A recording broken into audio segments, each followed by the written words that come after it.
People who fail in business don't fail because they didn't try hard.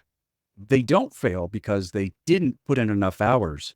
And they definitely don't fail because they weren't committed. They did fail because they didn't have a plan. They didn't have the right plan.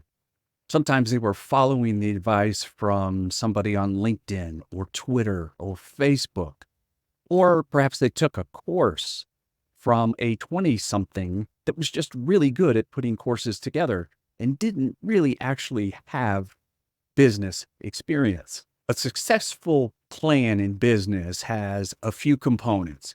And if you don't have them all, you're going to fail. And if for some chance you do make it, it's going to be at a much higher cost and it will take longer to get there. The critical part of the plan, especially if you're a young company, is the conversion part of the plan. You've probably heard people say from time to time, know your numbers. Often, this is exactly what they're referring to, knowing your numbers. So let's dig in a little bit. Knowing your numbers is important for every type of business.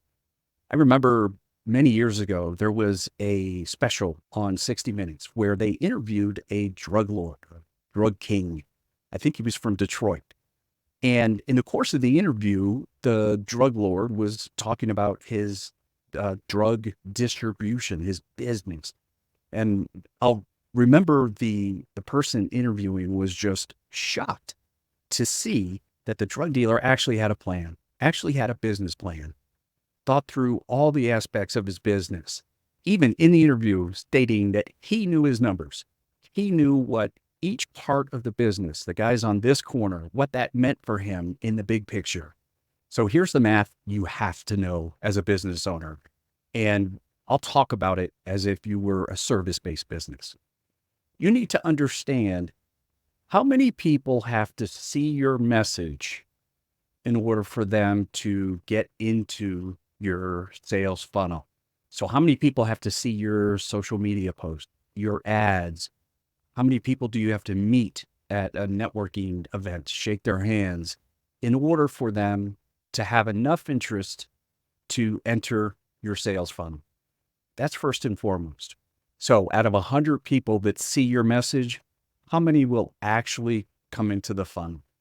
Now, out of 100 people that are already in your funnel, how many of them will actually take the next step for your business? So that might be the signing up for a trial. That might be signing up for a sales call or a demo of some sort. How many of those 100 people that have already raised their hand to say, yeah, I'm a little interested, will get to the next step in your process? And then how many of those people will convert into clients? Those are the metrics of know your numbers that if you keep up with, they're going to give you a really good insight into your business, and you'll be able to plan, you'll be able to see gaps, you'll be able to forecast. Frankly, you'll just be that much more successful. But I go a little bit further. I think there are a couple other numbers that are even more important to really, really give yourself the right information to make the right plans and to execute well. Of those people that are clients, how long do they stay a client on average? Now, I'm assuming that your business is not a one and done type of business, that you get a client or a customer and there is a lifetime value to them. Understanding on average, how long does the customer stay is really, really important. And connected to that is how many referrals does a customer give you? Or how many new customers can you relate back to a referral that a current customer has given you? This is definitely harder to find, track, keep up with. But if you can find a way in your business, it is going to make a big difference. Not in the short term, as in the next 30, 60, 90 days, but over 2, 3 quarters, a year, longer, it can have a tremendous impact on your business. I like to track referrals for a couple of reasons. First, probably the most important, is it is one of the most cost-effective ways for you to acquire new clients, hence new business, more profit. Related to that, you can also take away some inference with that number.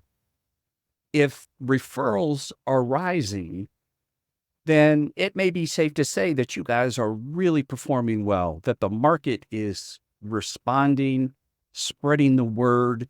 Those are all good indications that your quality, your service, your delivery, all those things, the customer experience are all going well.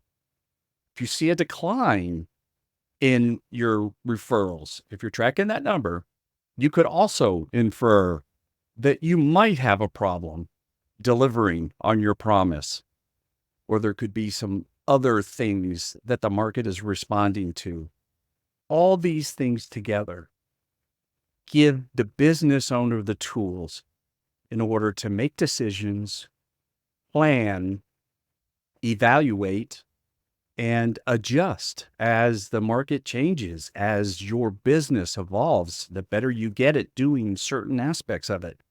Know your numbers.